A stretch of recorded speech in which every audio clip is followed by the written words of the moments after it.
Hi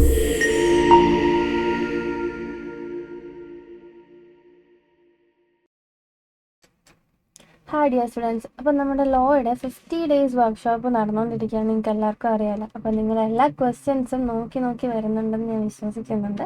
കുറേ സെക്ഷൻസും കുറേ കാര്യങ്ങളും പ്രൊവിഷൻസും എക്സാംസിനെ എങ്ങനെ കാണണമെന്നും അങ്ങനെ എല്ലാ സെക്ഷൻസും നമ്മുടെ ഈ ഒരു വർക്ക്ഷോപ്പ് സെക്ഷനിൽ പറഞ്ഞു പോകുന്നുണ്ട്. അപ്പം നിങ്ങൾ എല്ലാ ക്വസ്റ്റ്യൻസും എല്ലാ വീഡിയോസും കാണുന്നുണ്ടെന്ന് ഞാൻ വിചാരിക്കുന്നു. സോ നമ്മൾ ഇന്ന് നമ്മുടെ ലോയുടെ വർക്ക്ഷോപ്പിൽ എന്താ നോക്കാൻ പോകുന്നതെന്ന് വെച്ചാൽ നമ്മുടെ ഇന്ത്യൻ കോൺട്രാക്ട് ആക്ട് 1872 സെക്ഷൻ 65 അതുപോലെ തന്നെ ഒരു വേണ്ടപ്പെട്ടൊരു കാര്യം കൂടെയുള്ള ഒരു ക്വസ്റ്റ്യൻ ആണ് നമ്മൾ ഇന്ന് ചെയ്യാൻ പോകുന്നത്. ഇത് 6 മാർക്ക് ക്വസ്റ്റ്യൻ ആണ്. എനിക്ക് തോന്നുന്നു ഒരു MTP ആണ്. April 2023 ഒരു MTP ആണിത്. MTPയിലെ 6 മാർക്ക് ക്വസ്റ്റ്യൻ ആണ്. സംഭവം ഇറ്റ് ഈസ് സോ ഇമ്പോർട്ടൻറ്റ്. നിങ്ങൾ മുന്നോട്ട് പോകുമ്പോഴായാൽ പോലും നിങ്ങൾക്ക് ഏറ്റവും കൂടുതൽ വേണ്ട ഒരു പോർഷനാണ് ഈ ക്വസ്റ്റ്യനകത്ത് പറയുന്നത്. സോ നിങ്ങൾ എങ്ങനെയാണ് നമ്മുടെ കേസ് ലോസിനെ നോക്കി കാണേണ്ടതെന്നും എങ്ങനെയാണ് അപ്രോച്ച് ചെയ്യേണ്ടതെന്നും ഡീകോഡ് ചെയ്ത് ആൻസറിലോട്ട് എത്തേണ്ടത് എങ്ങനെയാണെന്നൊക്കെ നിങ്ങൾക്ക് അറിയാം എന്ന് ഞാൻ വിചാരിക്കുന്നു. അറിയത്തില്ലെങ്കിൽ പ്രീവിയസ് ആയിട്ട് ഈ പോസ്റ്റ് ചെയ്തേക്കുന്ന വർക്ക്ഷോപ്പിലെ ആൻസേഴ്സ് ആൻഡ് ക്വസ്റ്റ്യൻസ് ഒക്കെ നിങ്ങൾ കണ്ടുവരിക. സോ നമുക്ക് ഇന്ന് ഈ ക്വസ്റ്റ്യൻ എങ്ങനെ ഡീകോഡ് ചെയ്ത് ആൻസറിലോട്ട് എത്താമെന്ന് നോക്കാം. അപ്പം ഇത് 6 മാർക്ക് ക്വസ്റ്റ്യൻ ആണ്. 6 മാർക്സിൻ്റെ ക്വസ്റ്റ്യൻ ആണ്. സെക്ഷൻ 65 ആണ്. അല്ല നിങ്ങൾ കണ്ടെന്ന് ഞാൻ വിചാരിക്കുന്നു. അപ്പം നമുക്ക് ക്വസ്റ്റ്യൻ വായിക്കാം. ഓക്കെ, ഇത് ഏതോ സെക്ഷൻ്റെ സെക്കൻഡ് ക്വസ്റ്റ്യൻ ആണ്. അതാണ് സെക്കൻഡ് നടക്കുന്നത്. Anyway, Mr. Gaurav and Mr. Vikas entered into contract on 1st July 2022, according to which Mr. Gaurav had to supply 100 tons of sugar to Mr. Vikas at a certain price. അല്ലേ, ഒരു certain പ്രൈസിൽ വികാസിന് ഈ Gaurav 100 tons of sugar കൊടുക്കണം എന്നുള്ള ഒരു കോൺട്രാക്റ്റിലാണ് 1st July 2022 ഇവർ enter ചെയ്തേക്കുന്നത്. അപ്പോൾ ആരൊക്കെ ആൾക്കാരെ നമുക്ക് ഡീകോഡ് ചെയ്യുമ്പോൾ നമുക്ക് അറിയാമല്ലോ. ഡീകോഡ് ചെയ്യുന്നതിൻ്റെ ഫസ്റ്റ് പ്രോസസ്സ് നമുക്ക് എങ്ങനെ അതിനെ എടുക്കാം, എന്തൊക്കെ കാര്യങ്ങൾ അതിനകത്തുനിന്ന് മനസ്സിലാക്കാൻ പറ്റും. നിങ്ങൾക്ക് വരച്ച് നോക്കണമെങ്കിൽ വരച്ച് നോക്കണം, അല്ലേ? നമുക്കങ്ങനെ വരച്ച് തന്നെ കണ്ടുപിടിക്കാം. ഇപ്പോൾ ഗൗരവുണ്ട്, വികാസ് ഉണ്ട്, 100 tons ഓഫ് ഷുഗറാണ് കൊടുക്കണം എന്ന് പറയുന്നത്, അല്ലേ? ഒരു സെർട്ടൺ പ്രൈസ് ഉണ്ട്. പ്രൈസ് എന്താണെന്ന് ഇവിടെ പറയുന്നില്ല. 100 tons ഓഫ് ഷുഗറാണ് വികാസിന് കൊടുക്കണം എന്ന് പറയുന്നത്. എന്നാണ് ഇവർ ഏർപ്പെട്ടത്? ഈ ഒരു കോൺട്രാക്റ്റിൽ ഏർപ്പെട്ട ദിവസം എന്നാണ്? 1st July 2022 പറയുന്നത്. അപ്പോൾ ബാക്കി പറയുന്നുണ്ട്, certain price strictly within a period of 10 days of contract, അല്ലേ? ഫസ്റ്റ് ജൂലൈ തൊട്ട് 10th July വരെ മാത്രമേ സമയമുള്ളൂ. അതിനുള്ളിൽ ഈ 100 tons ഓഫ് ഷുഗർ ആർക്ക് കൊടുക്കണം? വികാസിന് ഗൗരവ് കൊടുക്കണം. ഇതാണ് ഫസ്റ്റ് സെൻറ്റൻസിൽ പറയുന്നത്. സോ ബാക്കി നോക്കാം. Mister Vikas also paid an amount of 70,000 towards advance as per the terms of the above contract. അപ്പോൾ നമ്മുടെ വികാസ് എന്താ ചെയ്തത്? ഈ 10 ദിവസത്തിനകം തരൂ എന്നുള്ള ഉറപ്പിൽ നമ്മുടെ ഗൗരവിന് 70K കൊടുത്തു. ഓക്കെ, 70,000 കൊടുത്തു എന്ന് തന്നെ പറയാം. 70,000 rupees അങ്ങോട്ട് കൊടുത്തു, അല്ലേ? അഡ്വാൻസ് ആയിട്ട് കൊടുത്തു. ബാക്കി നോക്കാം. The mode of transportation available between the places is roadway only. അപ്പം അവർക്ക് റോഡ് വേ മാത്രമേ ഉള്ളൂ, അല്ലാണ്ട് ഒരു വഴിയും ഇല്ല. റോഡ് വേ മാത്രമേ ഉള്ളൂ. റോഡ് വേ കൂടെ മാത്രമേ നമ്മളെ സാധനം കൊണ്ട് കൊടുക്കാൻ പറ്റത്തുള്ളൂ, ഡെലിവറി ചെയ്യാൻ പറ്റത്തുള്ളൂ. അത് ക്വസ്റ്റ്യനിൽ പ്രത്യേകം പറയുന്നുണ്ട്. Severe flood came on 2nd July 2022 and the only road connecting their places was damaged and could not be repaired within 15 days. അപ്പം 15 days കഴിഞ്ഞാലേ അത് ശരിയാവത്തുള്ളൂ. ഫ്ലഡ് വന്നു, വെള്ളപ്പൊക്കം വന്നു, വെള്ളത്തിലായി കൈസ് ഇത് മൊത്തം. അപ്പോൾ 15 ദിവസം കഴിഞ്ഞാൽ മാത്രമേ അത് ശരിയാവത്തുള്ളൂ. 10ാം തീയതി നമുക്ക് സാധനം കൊടുക്കണമെന്നല്ലേ നമ്മുടെ കോൺട്രാക്റ്റിൽ പറഞ്ഞേക്കുന്നത്. 2ാം തീയതി അവിടെ വെള്ളം കയറി, അല്ലേ? 2ാം തീയതി വെള്ളം കയറുന്നു, 15ാം തീയതി റെഡി ആകത്തുള്ളൂ. 10ാം തീയതിയാണ് നമുക്ക് കൊടുക്കേണ്ട ദിവസം. കഴിഞ്ഞില്ലേ? അപ്പോൾ ഒരു അൺഎക്സ്പെക്റ്റഡ് ഇവൻ്റ് അവിടെ സംഭവിച്ചിട്ടുണ്ട്, ഒക്യൂർ ചെയ്തിട്ടുണ്ട്, അല്ലേ? നോക്കാം, നമുക്ക് ക്വസ്റ്റ്യൻ ഫുള്ള് വായിച്ചിട്ട് ആൻസറിലോട്ട് പോകാം. Mister Gaurav offered to supply sugar on 20th July 2022. അപ്പോൾ നമ്മുടെ ഗൗരവ് എന്താ പറയുന്നത്? ശരി, എനിക്ക് കൊണ്ടുതരാൻ പറ്റാത്തത് കൊണ്ട് 10ാം തീയതി പറ്റാത്തത് കൊണ്ട് തന്നെ നിങ്ങൾക്ക് 20ാം തീയതി തരാമെന്ന് നമ്മുടെ ഗൗരവ് പറയുന്നു. 20-ാം തീയതി തരാമെന്ന് പറഞ്ഞാൽ പറ്റുമോ? അതൊക്കെ 10-ാം തീയതി വേണമെന്നല്ലേ പറഞ്ഞത്, പറ്റുമോ? ഇല്ല, വെറുതെ. For which mister Vikas did not agree. Of course mister വികാസിന് 10-ാം തീയതി വേണം, 20-ാം തീയതി കിട്ടിയിട്ട് കാര്യമുണ്ടോ? ഇല്ല. On 1st August 2022, Mr. Gaurav claimed compensation of 20,000 from Mr. Vikas for refusing to accept the supply of sugar. അപ്പം എന്താ, വികാസ് ഇപ്പം 20-ാം തീയതി തരാമെന്ന് പറഞ്ഞപ്പം വികാസ് വേണ്ടെന്ന് പറഞ്ഞല്ലോ. ഗൗരവ് 20-ാം തീയതി തരാമെന്ന് പറഞ്ഞപ്പോൾ വികാസ് വേണ്ടെന്ന് പറഞ്ഞു. അപ്പം നമ്മുടെ ഗൗരവിനത് നഷ്ടമല്ലേ. അപ്പോൾ ഗൗരവ് 1-ാം തീയതി കൊണ്ടുപോയി കേസ് കൊടുത്തു. കേസ് കൊടുത്തെന്നല്ല, ക്ലെയിം ചെയ്തു. കേസ് കൊടുത്തെന്ന് 1-ാം തീയതി ആരുടെ വികാസിൻ്റെ അടുത്ത് പറഞ്ഞു, എനിക്ക് 20,000 രൂപ കോമ്പൻസേഷനായിട്ട് തരണം എന്ന് പറയുന്നു. 20,000 രൂപ കോമ്പൻസേഷനായിട്ട് തരണം, നീ റെഫ്യൂസ് ചെയ്തതുകൊണ്ട് തന്നെ എനിക്ക് 20,000 രൂപ തരണം എന്ന് 1-ാം തീയതി പുള്ളിക്കാരൻ പറയുന്നു. ഓക്കെ, അത് നമ്മുടെ കോൺട്രാക്റ്റിൽ ഇല്ല. അതാണ് അടുത്ത sentence. Which was not there in the purview of the കോൺട്രാക്റ്റിലെ. കോൺട്രാക്റ്റിൽ അങ്ങനെ ഒരു കാര്യം പറയുന്നുണ്ടോ? ഇല്ല, അങ്ങനെ ഒരു കാര്യമേ കോൺട്രാക്റ്റിൽ പറയുന്നില്ല.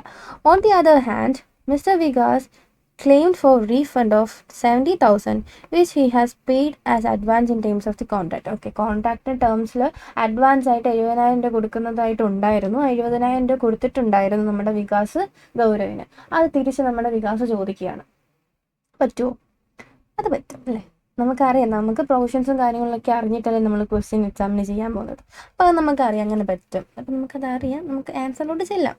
Okay, analyze the above situation in terms of provisions of the Indian contract at 1872 and decide on Vikas contention. അല്ലേ, അത് വികാസിന് അത് പറ്റുമോ എന്നാണ് ചോദിച്ചേക്കുന്നത്. സോ നമ്മൾ ക്വസ്റ്റ്യൻ ഫുള്ള് വായിച്ചു, നമുക്ക് കാര്യങ്ങളെല്ലാം പിടികിട്ടി. ഗൗരവ് 20,000 രൂപയൊക്കെ ചോദിച്ചിട്ടുണ്ട്, പറ്റുമോ ഇല്ലയോ നമുക്ക് നോക്കാം അല്ലേ. ഇപ്പം നമ്മൾ ബാക്കിയെല്ലാം വായിച്ചല്ലോ. നമുക്കിനി ക്വസ്റ്റ്യനിലോട്ട് ചെല്ലാം, ആൻസറിലോട്ട് ചെല്ലാം. നമുക്കറിയാം, എന്തറിയാം, ഇങ്ങനൊരു സംഭവമുണ്ട്. എന്ത് സംഭവം? സൂപ്പർവൈനിങ് ഇമ്പോസിബിലിറ്റി എന്ന് പറയുന്ന ഒരു സംഭവം നമുക്ക് നമ്മുടെ ഇന്ത്യൻ കോൺട്രാക്റ്റ് ആക്ടിൽ പഠിക്കാനുണ്ട്. സൂപ്പർവൈനിങ് ഇമ്പോസിബിലിറ്റി അല്ലേ. സൂപ്പർവൈനിങ് ഇമ്പോസിബിലിറ്റി എന്ന് വെച്ചാൽ നമ്മൾ കോൺട്രാക്റ്റിൽ ഏർപ്പെട്ട് കഴിഞ്ഞിട്ട് കോൺട്രാക്റ്റിൽ 2 വ്യക്തികൾ വന്നു കഴിഞ്ഞതിന് ശേഷം അതിലെന്തെങ്കിലും ഒരു അൺഎക്സ്പെക്റ്റഡ് ഇവൻ്റ് സംഭവിച്ചുകൊണ്ട് നമ്മുടെ ആ ഒരു പെർഫോം ചെയ്യാൻ പറ്റിയില്ലെങ്കിൽ, അതായത് അതിന് നമ്മൾ ചെയ്യേണ്ട കാര്യം ചെയ്യാൻ പറ്റിയില്ല എന്നുണ്ടെങ്കിൽ നമ്മുടെ കോൺട്രാക്റ്റ് എന്തായിപ്പോവും? വോയിഡായിപ്പോവും. ഇവിടെ പറയുന്നുണ്ട് 10-ാം തീയതിയാണ് സാധനം വേണ്ടത് അല്ലേ, 10-ാം തീയതിയാണ് കൊണ്ടു കൊടുക്കേണ്ടത്. പക്ഷേ വെള്ളം കയറി കൊണ്ടു കൊടുക്കാൻ പറ്റിയില്ല, അത് 20-ാം തീയതി ആക്കിയിട്ട് കാര്യമുണ്ടോ? നമ്മുടെ കോൺട്രാക്റ്റിൽ 10-ാം തീയതി പറയുന്നത്. അപ്പോൾ ഒരു അൺഎക്സ്പെക്റ്റഡ് ഇവൻ്റ് സംഭവിച്ചപ്പോൾ എന്താ സംഭവിച്ചത്? ആ 10-ാം തീയതി മാറി 20-ാം തീയതി അവർ പറഞ്ഞ് ആക്കിയില്ലേ. 10-ാം തീയതി അല്ലേ നമ്മുടെ കോൺട്രാക്റ്റിൽ, 20-ാം തീയതി ആക്കിയിട്ട് പറ്റുമോ? നമ്മുടെ കോൺട്രാക്റ്റ് 10-ാം തീയതി അല്ലേ. അപ്പോൾ അങ്ങനെ ഒരു അൺഎക്സ്പെക്റ്റഡ് ഇവൻ്റ് സംഭവിച്ച് എന്തെങ്കിലും ചേഞ്ചസ് വരേണ്ടി വന്നാൽ എന്ത് സംഭവിക്കും? നമ്മുടെ കോൺട്രാക്റ്റ് മൊത്തത്തിൽ വോയിഡായിപ്പോവും. അതിനെയാണ് ഈ സൂപ്പർവൈനിങ് ഇമ്പോസിബിലിറ്റി എന്ന് പറയുന്നത്. അങ്ങനൊരു സംഭവം നമ്മുടെ കോൺട്രാക്റ്റ് ആക്ടിൽ നമുക്ക് പ്രത്യേകമായിട്ട് പഠിക്കാനുണ്ട്. ഓക്കെ, അതുപോലെ തന്നെ നമ്മുടെ സെക്ഷൻ 65 ആണ് നമ്മളിന്ന് നോക്കുന്നത് അല്ലേ. സെക്ഷൻ 65 എന്താണ് പറയുന്നത്? സെക്ഷൻ 65 പറയുന്നുണ്ട്, ഇങ്ങനെ ഒരു അൺഎക്സ്പെക്റ്റഡ് ഇവൻ്റ് സംഭവിച്ച് എഗ്രിമെൻ്റ് വോയിഡ് ആയി കഴിഞ്ഞാൽ അതിന് ശേഷമുള്ളൊരു കാര്യമാണ് നമ്മുടെ സെക്ഷൻ 65 പറയുന്നത്. എന്താണത്?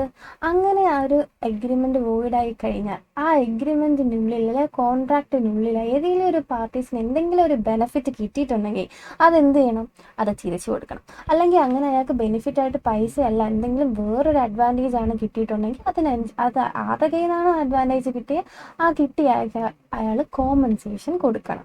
ഇതാണ് നമ്മൾ ഇന്ന് നോക്കുന്ന പ്രൊവിഷൻ. ഇതാണ് നമ്മുടെ ഈ ക്വസ്റ്റ്യനിൽ കണക്ട് ചെയ്ത് വരുന്നത്. നിങ്ങൾക്ക് ഈ ക്വസ്റ്റ്യൻ വായിക്കുമ്പോൾ രണ്ട് കാര്യങ്ങൾ നടക്കണം. ഫ്ലഡ് സംഭവിച്ചു, സാധനം കൊണ്ടെത്തിക്കാൻ പറ്റിയില്ല. അപ്പം നമുക്കറിയാം കോൺട്രാക്റ്റിൽ പറയുന്നത് 10-ാം തീയതിയാണ്, 10-ാം തീയതി എത്തിച്ചില്ലെങ്കിൽ കോൺട്രാക്റ്റ് കഴിഞ്ഞു. അപ്പോൾ നമുക്ക് സൂപ്പർവൈനിങ് ഇമ്പോസിബിലിറ്റി നമ്മുടെ മൈൻഡിൽ വരും. എന്തുവരും? നമ്മുടെ മൈൻഡിൽ വരും, ഓക്കെ ഒരു ഇവൻ്റ് ഉണ്ട്, ഒരു അൺഎക്സ്പെക്റ്റഡ് ഇവൻ്റ് സംഭവിച്ചു, നമുക്ക് പെർഫോം ചെയ്യാൻ പറ്റില്ല, ദാറ്റ് ഈസ് സൂപ്പർവൈനിങ് ഇമ്പോസിബിലിറ്റി അല്ലേ. അങ്ങനെ ഒരു സംഭവം നമ്മുടെ മൈൻഡിലപ്പോൾ വരണം. നിങ്ങൾ ചിന്തിക്കുക, നിങ്ങൾ പ്രൊവിഷൻസ് ഒക്കെ പഠിച്ചിട്ടാണ് ക്വസ്റ്റ്യൻ പേപ്പറിൽ നിങ്ങളുടെ കയ്യിൽ കിട്ടുന്ന എക്സാം ഹോളിൽ. അപ്പം നിങ്ങൾ ഇതിനെ എങ്ങനെ നോക്കണം എന്നാണ് നമ്മൾ പറഞ്ഞു തരുന്നത് അല്ലേ. അപ്പം നിങ്ങൾ ചിന്തിക്കുക, അതിനകത്ത് 10-ാം തീയതിയാണ്, പറ്റിയില്ല, വെള്ളപ്പൊക്കം വന്ന സംഭവം അല്ലേ. അപ്പോൾ സൂപ്പർവൈനിങ് ഇമ്പോസിബിലിറ്റി ആണെന്ന് മൈൻഡിൽ വരിക. നെക്സ്റ്റ് പറയുന്നുണ്ട് 20,000 രൂപ ഗൗരവ് ചോദിക്കുന്നുണ്ട്. ഗൗരവിന് അങ്ങനെ ചോദിക്കാൻ പറ്റും? നമ്മളങ്ങനെ ഒരു പ്രൊവിഷൻ പഠിച്ചിട്ടില്ല. അത് കോൺട്രാക്ട് ഇല്ലാത്തൊരു കാര്യം എടുത്ത് പിന്നെ പറഞ്ഞ് ചെയ്യാൻ പറ്റുമോ? പറ്റില്ല. പക്ഷേ അതിനകത്ത് വികാസ് 70,000 രൂപ അഡ്വാൻസ് കൊടുത്ത് തിരിച്ചു ചോദിക്കുന്നു, അത് പറ്റും അല്ലേ? സെക്ഷൻ 65 പറയുന്നുണ്ട് എന്തെങ്കിലും അഡ്വാൻറ്റേജ് അയാൾക്ക് കിട്ടിയിട്ടുണ്ടെങ്കിൽ അല്ലെങ്കിൽ എന്തെങ്കിലും ബെനിഫിറ്റ് കിട്ടിയിട്ടുണ്ടെങ്കിൽ അത് തിരിച്ചു കൊടുക്കണം അല്ലേ? അപ്പോൾ നമുക്ക് ഡീകോഡ് ചെയ്തെടുക്കാൻ ഇത്ര കാര്യങ്ങളൊക്കെ ഉള്ളൂ. നമുക്ക് ഡീകോഡ് ചെയ്ത് നമുക്ക് മനസ്സിലായി ഏത് പ്രൊവിഷനാണ് ഈ ക്വസ്റ്റ്യനിൽ വരുന്നതെന്ന് നമുക്ക് മനസ്സിലാവും. അപ്പോൾ എല്ലാം കറക്റ്റാണല്ലോ, എല്ലാം മൈൻഡിലുണ്ടല്ലോ. അപ്പം നമുക്കിനി ഇതെങ്ങനെ നമുക്കിത് ആൻസർ ഷീറ്റിൽ എഴുതാമെന്ന് മാത്രം ചിന്തിച്ചാൽ മതി. നമുക്കിത് ആൻസർ ഷീറ്റിൽ എഴുതുന്നത് എങ്ങനെയാണെന്ന് നോക്കാം. നമുക്കറിയാം. അപ്പം നമുക്ക് ഈ ക്വസ്റ്റ്യൻ നമുക്ക് എഴുതാനൊരു ഹെഡിങ് ഉണ്ടെന്ന് നമുക്കറിയാം. എന്താണ്? സൂപ്പർവീനിങ് ഇമ്പോസിബിലിറ്റി അല്ലേ? സൂപ്പർവീനിങ് ഇമ്പോസിബിലിറ്റി. അപ്പം നമുക്കത് എഴുതാം. ആദ്യം നമുക്കറിയാം, നിങ്ങൾ ഡീകോഡ് ചെയ്ത് എക്സാമിന് ആൻസർ ഷീറ്റിൽ എഴുതേണ്ട 3 സ്റ്റെപ്സ് ഏതൊക്കെയാണ്? നിങ്ങൾ ഇത്രയും നാൾ ആൻസേഴ്സ് എല്ലാം കണ്ട് എല്ലാ വീഡിയോസും കണ്ടു വരുമ്പോൾ നിങ്ങൾക്ക് അറിയായിരിക്കും ഏതൊക്കെയായിരിക്കും. മനസ്സിലൊന്ന് പറഞ്ഞേ. Provision, analysis, conclusion. ഈ 3 പാർട്ടായിട്ട് നിങ്ങൾ എക്സാം ആൻസർ ഷീറ്റിൽ എഴുതിയാൽ എന്താ സംഭവിക്കുക?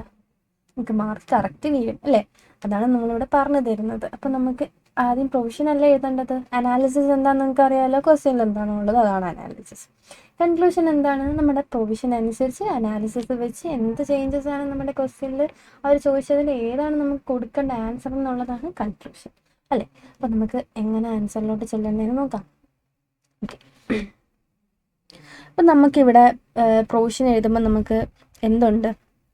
ഒരു ഹെഡിങ് ഉണ്ടല്ലേ? ഇന്ന് നമുക്കൊരു ഹെഡിങ് ഉണ്ട്. ഇത്രയും നാൾ ഞാൻ എടുത്ത ക്ലാസ്സസിൽ നമുക്ക് ഹെഡിങ് ഇല്ലായിരുന്നു. എനിവേ, പ്രൊവിഷൻ എഴുതുമ്പോൾ നമുക്ക് ഇന്നൊരു ഹെഡിങ് ഉണ്ട്. എന്താണ് heading? സൂപ്പർവീനിങ് impossibility.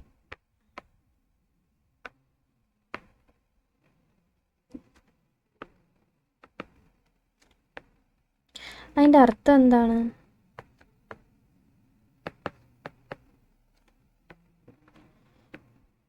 become impossible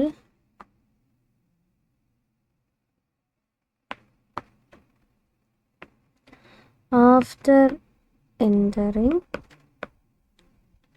into contract അല്ലേ? കോൺട്രാക്റ്റിൽ എൻ്റർ ചെയ്ത് കഴിഞ്ഞിട്ട് ഇമ്പോസിബിൾ ആവുന്നു, അതിൽ പെർഫോമൻസ് ഇമ്പോസിബിൾ ആവുന്നു.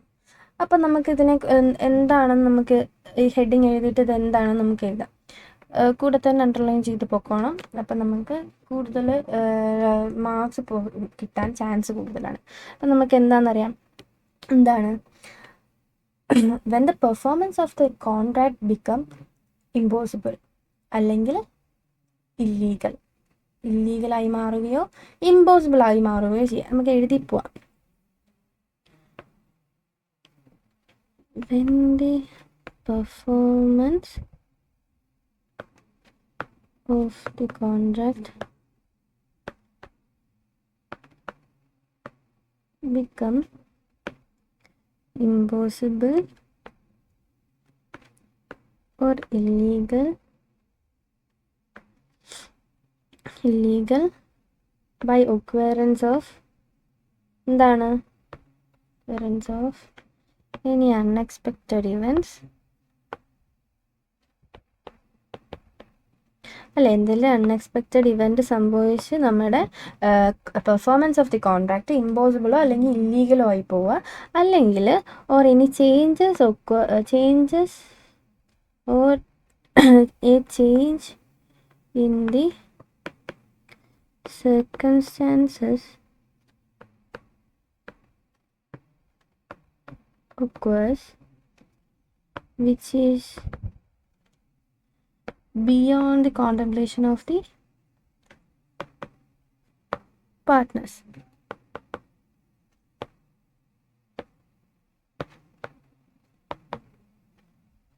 പാർട്ട്നേഴ്സ് അല്ല, parties. The contract become void അല്ലേ? ഇതല്ലേ നമ്മുടെ പ്രൊവിഷൻ, ഇതല്ലേ സൂപ്പർവീനിങ് ഇമ്പോസിബിലിറ്റി എന്ന് പറയുന്നത്. നമുക്കറിയാം, നിങ്ങൾ ഇതൊക്കെ പഠിച്ചിട്ടായിരിക്കുമല്ലോ ബസ് എക്സാം എഴുതാൻ പോകുന്നത്. പഠിച്ചിട്ടില്ലെങ്കിൽ ഇപ്പോൾ പഠിച്ചോ അല്ലേ? ഇതാണ് നമ്മുടെ സൂപ്പർവെയിനിങ് ഇമ്പോസിബിലിറ്റി എന്ന് പറയുന്നത്. When the performance of the contract become impossible or illegal by occurrence of any unexpected events or any changes in the circumstances occurs which is beyond the contemplation of the parties. അല്ലെ, പാർട്ടീസിൻ്റെ കോൺടെംപ്ലേഷന് അല്ലെങ്കിൽ അവർക്ക് ചെയ്യാൻ പറ്റുന്നതിനും ബിയോണ്ടായിട്ട് എന്തോ ഒരു change നമ്മുടെ ഈ പറയുന്ന കോൺട്രാക്റ്റിൽ സംഭവിച്ചിട്ടുണ്ട്. അപ്പോൾ എന്താ ചെയ്യുക? ഈ കോൺട്രാക്റ്റ് മൊത്തത്തിൽ വോയിഡായിപ്പോൾ ഒന്നുമില്ല. അവർ ഒരു കോൺട്രാക്റ്റിൽ ഏർപ്പെട്ടു, പക്ഷേ അതിനകത്ത് ഒരു ലോ ഉണ്ടായിരുന്നു. ആ ലോ അടുത്ത ദിവസം ചേഞ്ച് ആയി. അവർക്ക് എന്തെങ്കിലും ചെയ്യാൻ പറ്റുമോ? പറ്റത്തില്ല. അതന്നെ ഈ ചേഞ്ചസ് ഇൻ ദ സർക്കംസ്റ്റാൻസസ് എന്ന് പറയുന്നതിന് ഏറ്റവും വലിയൊരു എക്സാമ്പിളാണത്. അതുപോലെ തന്നെ എന്തെങ്കിലും ഇതുപോലൊരു ഇമ്പോസിബിൾ ആക്കുക, എന്തെങ്കിലും ഒരു അൺഎക്സ്പെക്റ്റഡ് ഇവൻറ്റ് നടന്നിട്ട് നമ്മുടെ പെർഫോമൻസ് ഇമ്പോസിബിൾ ആക്കുക. നമുക്ക് അണ്ടർലൈൻ ചെയ്ത് തന്നെ പോവാം. Performance of the contract become impossible അല്ലെങ്കിൽ ഇല്ലീഗൽ. എങ്ങനെയാണ്? Occurrence of any unexpected event, അല്ലെങ്കിൽ എന്താണ്? Changes in the circumstances occurs which is beyond the contemplation of the parties. ഇതൊക്കെയാണ് അത് ഇമ്പോർട്ടൻ്റ് ആയിട്ടുള്ള വേർഡ്സ് അല്ലേ. ഇതാണ് നമ്മുടെ സൂപ്പർവെയിനിങ് ഇമ്പോസിബിലിറ്റി എന്ന് പറയുന്നത്. ഇനി നമുക്ക് ഇതിനകത്തുള്ള സെക്ഷൻ പറയണ്ടേ. അതായത് ഇതിനകത്ത് മെയിനായിട്ട് പറയുന്നത് എന്താണ്? ഇതിനകത്ത് എന്തെങ്കിലും ഒരു ബെനിഫിറ്റ് ആർക്കെങ്കിലും കിട്ടിയിട്ടെങ്കിൽ തിരിച്ചു കൊടുക്കണോ വേണ്ടേ എന്നുള്ളതല്ലേ ഇതിനകത്ത് മെയിനായിട്ട് ചോദിച്ചേക്കുന്നത്. അപ്പോൾ നമുക്കറിയാം തിരിച്ചു കൊടുക്കണം. ഇതിനകത്ത് പറയുന്നുണ്ട് അഡ്വാൻസ് കിട്ടിയിട്ട് അഡ്വാൻസ് തിരിച്ചു കൊടുക്കണം. അതാണ് നമ്മുടെ കൺക്ലൂഷൻ. ഇതിനകത്ത് എന്താണ് നമുക്കറിയാം? സെക്ഷൻ 65 അത് പറയുന്നത്. സെക്ഷൻ 65 ഈ പറയുന്ന നമ്മുടെ മെയിൻ പ്രൊവിഷൻ കാര്യം പറയുന്നത്. ഓക്കെ, അപ്പോൾ നമുക്ക് സെക്ഷൻ എഴുതാം. According to the section 65 of Indian contract Act 1872, when an agreement is discovered to be void or becomes void, void ആയി കഴിഞ്ഞാൽ എന്താണ്? Any person who have received any benefit from the agreement or contract is bound to restore it or to make compensation for it to the person from whom he received. അല്ലേ, അയാൾക്ക് എന്തെങ്കിലും തരത്തിലുള്ള benefit കിട്ടിയിട്ടുണ്ടെങ്കിൽ അത് അയാൾ restore ചെയ്യണം. അല്ലെങ്കിൽ അയാൾക്ക് വേറെ എന്തെങ്കിലും അഡ്വാൻറ്റേജസ് ആണ് സംഭവങ്ങളാണ് കിട്ടിയിട്ടുണ്ടെങ്കിൽ അത് എവിടെ നിന്നാണ് ആരുടെ നിന്നാണ് കിട്ടിയത് അയാൾക്കത് അയാൾ എന്ത് ചെയ്യണം? ഒരു കോമ്പൻസേഷൻ കൊടുക്കണം. ഇതാണ് നമ്മുടെ സെക്ഷൻ 65 മെയിനായിട്ട് പറയുന്ന കാര്യം. അപ്പം നമ്മുടെ പ്രൊവിഷൻസ് ഫുള്ള് നമ്മൾ എഴുതിയിട്ടുണ്ട്. എന്തൊക്കെയാണ് നമ്മുടെ പ്രൊവിഷനിൽ പറയുന്നത്? മെയിനായിട്ട് സൂപ്പർവെയിനിങ് ഇമ്പോസിബിലിറ്റി. ഫ്ലഡ് അല്ലേ വന്നത്, അപ്പോൾ ഒരു അൺഎക്സ്പെക്റ്റഡ് ഇവൻറ്റ് സംഭവിച്ചില്ലേ. അപ്പോൾ എന്താകും? അങ്ങനെ ഒരു പെർഫോമൻസ് ചെയ്യാൻ പറ്റില്ല, നമ്മുടെ അഗ്രിമെൻറ്റിലെ പെർഫോമൻസ് ചെയ്യാൻ പറ്റിയില്ലെങ്കിൽ നമ്മുടെ എഗ്രിമെൻറ്റ് വോയിഡ് ആകും. അത് നമ്മൾ ആദ്യം എഴുതണം. ഇങ്ങനെ ഒരു എഗ്രിമെൻറ്റ് വോയിഡ് ആയി കഴിഞ്ഞാൽ എഗ്രിമെൻറ്റ് എഴുതിയ സമയത്ത് അല്ലെങ്കിൽ എഗ്രിമെൻറ്റ് ഉണ്ടായിരുന്ന സമയത്ത് നമ്മുടെ പാർട്ടീസിൽ ആർക്കെങ്കിലും എന്തെങ്കിലും തരത്തിലുള്ള ബെനിഫിറ്റ് കിട്ടിയിട്ടുണ്ടെങ്കിൽ അത് തിരിച്ചു കൊടുക്കുകയും വേണം. അല്ലെങ്കിൽ എന്തെങ്കിലും ഒരു അഡ്വാൻറ്റേജസോ കാര്യങ്ങളോ കിട്ടിയിട്ടുണ്ടെങ്കിൽ അത് കിട്ടിയ ആൾക്ക് എവിടെ നിന്നാണോ കിട്ടിയത് ആ കിട്ടിയ ആൾ അതിന് കോമ്പൻസേഷൻ തിരിച്ചു കൊടുക്കുകയും വേണം. ഇതാണ് നമ്മുടെ പ്രൊവിഷൻ. അല്ലെങ്കിൽ നമ്മൾ ക്വസ്റ്റ്യൻ വായിച്ചപ്പോൾ നമുക്ക് മനസ്സിലായ കാര്യം നമ്മൾ അതേപോലെ പ്രൊവിഷനിൽ ഇപ്പോൾ എഴുതിയത് അല്ലേ. ഇനി നമുക്കറിയാം അടുത്ത സ്റ്റെപ്പ് എന്താണ്? നമ്മുടെ അനാലിസിസ് ആണ് നമ്മൾ അടുത്ത സ്റ്റെപ്പ്. അപ്പോൾ നമുക്ക് അനാലിസിസ് എഴുതാം. ഒന്നുമില്ല, അനാലിസിസ് വളരെ സിമ്പിളായിട്ടുള്ള സ്റ്റെപ്പാണല്ലേ അനാലിസിസ്. നമ്മുടെ ക്വസ്റ്റ്യൻ എന്താ നടക്കുന്നത് അങ്ങനെ എഴുതി വെക്കുക. Okay, let's go for the analysis. Analysis എഴുതുക. നമുക്കറിയാം അനാലിസിസിൻ്റെ ഫസ്റ്റ് സെൻറ്റൻസ് എന്താണ് നമുക്ക് എഴുതേണ്ടത്. ഓക്കെ, ഒരു സെക്ഷൻ എഴുതി അറിയത്തില്ലെങ്കിൽ നമ്മൾ എന്താണ് എഴുതേണ്ടതെന്നാണ് നമ്മൾ പഠിച്ചത്. നമുക്കിപ്പോൾ ഒരു സെക്ഷൻ അറിയത്തില്ല, നമ്മൾ എന്ത് എഴുതും? നമുക്കറിയാം സെക്ഷൻ അറിയാമെങ്കിൽ അക്കോർഡിംഗ് ടു ദ സെക്ഷൻ ഇതിനകത്ത് സെക്ഷൻ 65 ആണ്. ഇല്ലെങ്കിൽ എന്താ എഴുതേണ്ടത്? According to the relevant section of Indian contract act എങ്കിൽ contract act, sales of goods act എങ്കിൽ sales of goods act, negotiable instrument act എങ്കിൽ നെഗോഷ്യബിൾ ഇൻസ്ട്രുമെൻ്റ് ആക്ട് അല്ലേ. നമുക്കറിയാമല്ലോ അത്. അപ്പം നമുക്കറിയാം അതറിയാം. അനാലിസിസിൽ എന്താണ് എഴുതേണ്ടത്? ഇൻ ദ ഗിവൺ ക്വസ്റ്റ്യൻ അല്ലെങ്കിൽ ഇൻ ദ ഗിവൺ കേസ്, അങ്ങനെയാണ് നമ്മൾ സ്റ്റാർട്ട് ചെയ്യേണ്ടത് അല്ലേ. അപ്പോൾ സ്റ്റാർട്ടിങ് സെൻറ്റൻസ് എപ്പോഴും ഓർത്ത് വെച്ചോണം. നമുക്ക് അങ്ങനെ എഴുതുവാണെങ്കിൽ കുറച്ചും കൂടി ഒരു ഇത് കിട്ടും. ഓക്കെ, നമുക്ക് പോയിന്റ് വൈസ് എഴുതണമെങ്കിൽ പോയിന്റ് വൈസ് എഴുതാം. In the given question, given case എന്താണ് ക്വസ്റ്റ്യനിൽ നടക്കുന്നത്? Gaurav and Vikas has entered into a contract of എന്താണ് ക്വസ്റ്റ്യനിൽ നടന്നുകൊണ്ടിരുന്നത്? Contract to supply 100 tons of sugar അല്ലേ. 100 tons of sugar within 10 days. നമുക്ക് എഴുതണ്ട. അതെന്താ? A flood occurred which made it impossible to supply the sugar within specified time. അല്ലേ, specified ടൈമിൽ അയാൾക്ക് കൊടുക്കാൻ പറ്റിയില്ല. അതിനെന്താ സംഭവിച്ചത്? Mister Gaurav offered to supply sugar after the specified date, but Mr. Vikas refused. ഇതല്ലേ ക്വസ്റ്റ്യൻ സംഭവിച്ചത്? refused. അതെങ്ങനെ സംഭവിച്ചു? ഗൗരവ് പൈസ വെച്ചു, വികാസ് പൈസ വെച്ചു. രണ്ട് കാര്യം നമ്മുടെ അനാലിസിസ് കഴിയും. മിസ്റ്റർ ഗൗരവ് claimed, എത്രയാണ് മേടിക്കാൻ നോക്കിയത്? rupees 20,000 അല്ലേ? 20,000 as compensation for refusal from Vikas. ഇത് സംഭവിച്ചു. പിന്നെ എന്താ സംഭവിച്ചത്? Mister Vikas claimed rupees 70,000 which was given as advance for the supply of sugar. അല്ലേ, ഇത്രയാണ് നമ്മുടെ ക്വസ്റ്റ്യൻ നടക്കുന്നത്. നമ്മൾ ക്വസ്റ്റ്യൻ നടക്കുന്ന അതേ കാര്യങ്ങൾ അതേപോലെ എഴുതി വെച്ചിട്ടുണ്ട്. ഷോർട്ട് സെൻറ്റൻസിൽ നമുക്കറിയാവുന്ന രീതിയിൽ ചെറുതായിട്ട് എഴുതി വെക്കുക. അതാണ് അനാലിസിസ് ഉള്ളത്. വലിയതായിട്ടൊന്നുമില്ല. നമ്മൾ അനാലിസിസ് എന്തൊക്കെയാണോ കണ്ടത് നമ്മുടെ യുക്തിയിൽ നമ്മൾ എഴുതി വെക്കുന്നതിന് നമുക്ക് 1 മാർക്കൊക്കെ കിട്ടും. Analysis is very important. 1 mark കിട്ടുമെന്ന് പറഞ്ഞിട്ട് നിങ്ങൾ ഇടാനൊന്നും ഇരിക്കരുത്. That is very important. നമ്മൾ പ്രൊവിഷനിൽ നിന്ന് കൺക്ലൂഷനിൽ എത്താൻ ഏറ്റവും വലിയ വേണ്ട സ്റ്റെപ്പാണ് നമ്മുടെ അനാലിസിസ്. നെക്സ്റ്റ് എന്താണ് conclusion? The last step conclusion നമുക്ക് അറിയാം. നമ്മുടെ പ്രൊവിഷൻ വെച്ചിട്ടാണ് നമ്മൾ അനാലിസിസിലൂടെ കടന്നു വന്ന് കൺക്ലൂഷനിലെത്തുന്നത്. പ്രൊവിഷനിൽ പറയുന്നുണ്ട് എന്തെങ്കിലും ബെനിഫിറ്റ് കിട്ടി അത് തിരിച്ചു കൊടുക്കണം, അല്ലേ? ഇവിടെ നമ്മുടെ ഗൗരവിന് ബെനിഫിറ്റ് കിട്ടിയിട്ടുണ്ട്. 70,000 രൂപ അഡ്വാൻസ് ആയിട്ട് കിട്ടിയിട്ടുണ്ട്. അപ്പോൾ എന്ത് ചെയ്യണം ഗൗരവ്? അത് തിരിച്ച് നമ്മുടെ വികാസിന് കൊടുക്കണം. അതാണ് നമ്മുടെ ഈ കഥയുടെ അവസാനത്തെ കാര്യം, അവസാനത്തെ കൺക്ലൂഷൻ അല്ലെങ്കിൽ ക്ലൈമാക്സ് പാർട്ട് എന്ന് പറയുന്നത് അതാണ്. അത് നമുക്ക് എഴുതി വെക്കാം. കൺക്ലൂഷൻ എഴുതുമ്പോൾ എങ്ങനെ എഴുതണമെന്നാണ് പറഞ്ഞേക്കുന്നത്? ഫസ്റ്റ് സെൻറ്റൻസ് എങ്ങനെ സ്റ്റാർട്ട് ആവണമെന്നാണ് പറഞ്ഞേക്കണേ? According to the above provision, അല്ലേ? മേളത്തെ പ്രൊവിഷൻ അനുസരിച്ച്, അല്ലെങ്കിൽ on the base of the above provision. According on the basis of, നിങ്ങൾക്ക് ഇഷ്ടമുള്ളത് എഴുതിക്കോ. On the basis of above provision. എന്താ on the base of above provision? Mr. Gaurav can't claim for compensation, but he have to pay back rupees 70,000 which was paid by Mr. Vikas which was paid by Mr. Vikas for the as advance for the supply of sugar. അല്ലേ, ഇതല്ലേ നമ്മുടെ conclusion, അല്ലേ? ഗൗരവിന് compensation claim ചെയ്യാൻ പറ്റില്ല, പക്ഷേ അയാൾ വികാസ് തന്ന advance തിരിച്ചു കൊടുക്കണം. അപ്പം നമ്മൾ എങ്ങനെ നല്ല വൃത്തിക്ക് പെട്ടെന്ന് നമ്മളൊരു 6 മാർക്ക് മേടിച്ചത് കണ്ടോ? നമ്മൾ ഒരു 6 മാർക്കാണ് ഇപ്പോൾ മേടിച്ചത്. ഈ കൺക്ലൂഷനിലെ മെയിൻ പോയിന്റ്സ് നമുക്ക് അണ്ടർലൈൻ ചെയ്താലോ? The Gaurav can claim for the compensation. അതല്ലേ ഫസ്റ്റ് ചോദിച്ചത്, കോമ്പൻസേഷൻ കിട്ടുമോ ഇല്ലയോ എന്ന്. പിന്നെന്താണ് ചോദിച്ചത്? But he have to pay back. എന്താണ്? But he have to pay back the 70,000 advance, അല്ലേ? അഡ്വാൻസ് കിട്ടിയത് അയാൾക്ക് തിരിച്ച് കൊടുക്കണം. ഇത്രയല്ലേ നമ്മുടെ കൺക്ലൂഷനിലെ മെയിൻ പോയിന്റ്സ്. നിങ്ങൾക്ക് അനാലിസിസിൽ പോയിന്റ്സ് അണ്ടർലൈൻ ചെയ്യണമെങ്കിൽ അണ്ടർലൈൻ ചെയ്യണം. ഇതിനകത്ത് 6 മാർക്കാണ് പറഞ്ഞിരിക്കുന്നത്. മേ ബി നിങ്ങൾക്ക് 2 വെച്ചിട്ട് 6 കിട്ടും. മേ ബി നിങ്ങൾക്ക് പ്രൊവിഷനകത്ത് 2 കാര്യങ്ങൾ പറയുന്നതുകൊണ്ട് തന്നെ നിങ്ങൾക്ക് ചിലപ്പോൾ ഇതിനകത്ത് 3 മാർക്ക് കിട്ടാനും ചാൻസ് ഉണ്ട്. 3 മാർക്ക് കിട്ടും. ഇതിന് 1 മാർക്കും കിട്ടാം, ഇതിന് 2 മാർക്കും കിട്ടാം, അല്ലേ? ഈ പ്രൊവിഷൻസിലെ മെയിൻ പോയിന്റ്സ് ആയിട്ടുള്ള കാര്യങ്ങളൊന്നും വിടാണ്ട് മെയിൻ കാര്യങ്ങളെല്ലാം കറക്റ്റ് എഴുതുകയാണെങ്കിൽ നിങ്ങൾക്ക് പ്രൊവിഷൻ കറക്റ്റായിട്ട് മാർക്ക് കിട്ടും. ആ 3 മാർക്സ് കിട്ടും. അനാലിസിസിൽ 1 മാർക്കും കിട്ടും. കൺക്ലൂഷനിൽ ഈ കാര്യം കറക്റ്റ് എഴുതുകയാണെങ്കിൽ കൺക്ലൂഷനിൽ മാർക്ക് കിട്ടും. അപ്പം നമുക്ക് ICA പ്രൊവൈഡ് ചെയ്ത ആൻസർ ഒന്ന് കണ്ടാലോ? ICA പ്രൊവൈഡ് ചെയ്ത ആൻസറാണ് ഈ കാണുന്നത്. നമ്മുടെ ICA നമ്മുടെ ആൻസർ കീഴിൽ പ്രൊവൈഡ് ചെയ്ത് വെച്ചിരിക്കുന്ന ആൻസറാണിത്. അതിനകത്ത് കറക്റ്റ് പറയുന്നുണ്ട്. സബ്സിക്വൻ്റ് സൂപ്പർവൈനിങ് ഇമ്പോസിബിലിറ്റി എന്താണെന്ന് പറയുന്നുണ്ട്.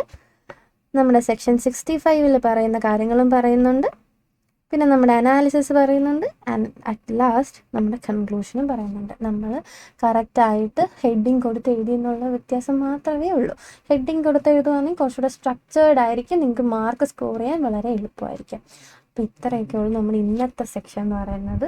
നിങ്ങൾ ഇനിയും കമ്മ്യൂണിറ്റിയിൽ വരുന്ന ക്വസ്റ്റ്യൻസൊക്കെ നേരത്തെ കാലത്തെയൊക്കെ ചെയ്ത് സോൾവ് ചെയ്ത് വെച്ചിട്ട് ഈ വീഡിയോസൊക്കെ കണ്ട് നിങ്ങൾ ചെയ്തതൊക്കെ കറക്റ്റാണെന്നൊക്കെ ഒന്ന് അനലൈസ് ചെയ്ത് പഠിച്ച് പോവുക. ഇനി അടുത്ത കുറേ വീഡിയോസ് വരുന്നുണ്ട്. എല്ലാം കണ്ടിന്യൂസ് ആയിട്ട് കണ്ട് നല്ലപോലെ നമുക്ക് എങ്ങനെയായാലും പാസ്സാവണം എന്നുള്ള മൈൻഡിൽ തന്നെ എല്ലാ വീഡിയോസും കാണാം. എന്തായാലും നിങ്ങൾ പാസ്സാവും. ഈ വീഡിയോസൊക്കെ continuous കാണുന്നവരെല്ലാവരും പാസ്സാവും. All the best, guys. Bye.